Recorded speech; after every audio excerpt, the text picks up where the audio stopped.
Alright, for this next step we're going to go over batch slip sheeting, and that's found here underneath batch and slip sheet. This allows you to add all the files that you have in your project and replace them with the latest prints, things like that, or pieces that have been uploaded.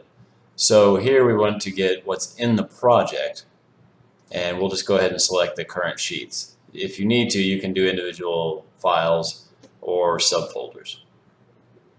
So take a moment as it goes and reads everything that's in that folder.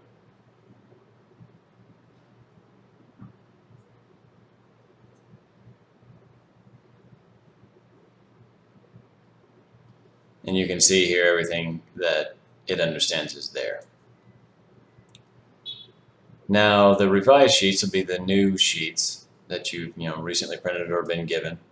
And again, you can go with files or folders or subfolders as well.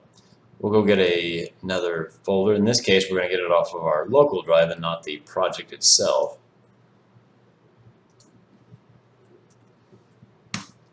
You'll see here that we've got the folder now, and there's no item. It doesn't see the items, but don't worry. It actually, all you're doing is selecting the folder. Select that, and you can see that it pulls these things in here. You have the ability here to match by several different items. We're going to use the file name because these should all be matching up, and we'll see how well it does. You can also use the page labels like we showed in the earlier example, or actually even have it do page regions, and again, if things are correlated well, it'll do well.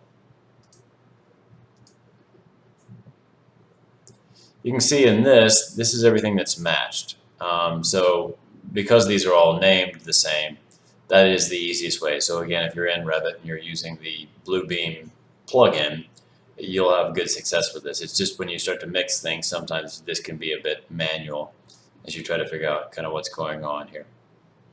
Now you have the option here to replace current sheets with the revised sheets or insert before them as the current pages. We're going to replace. You can copy markups from the previous ones, and you can unflatten markups, things like that. So again, you can flatten everything if you don't want people to be able to touch things. But assuming that's not an issue, we'll leave that unchecked, and we'll copy in markups. This can be particularly useful if you have additional red lines or people are starting to yellow things, and you can figure out, again, what's been picked up and what's not, but you'll usually find yourself scrubbing through after that. So we'll go ahead and let it go ahead and do this, and you can see here beside it that it's going through and checking out each sheet individually much faster than you could do by hand, and going through copying the markups, putting in a new sheet, and everything like that.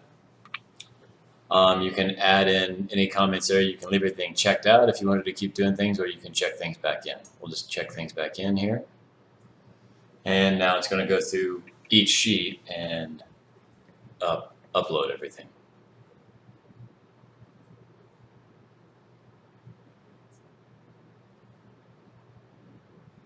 And you can see that it's checking everything in, so you're no longer seeing that it's all checked out by you here.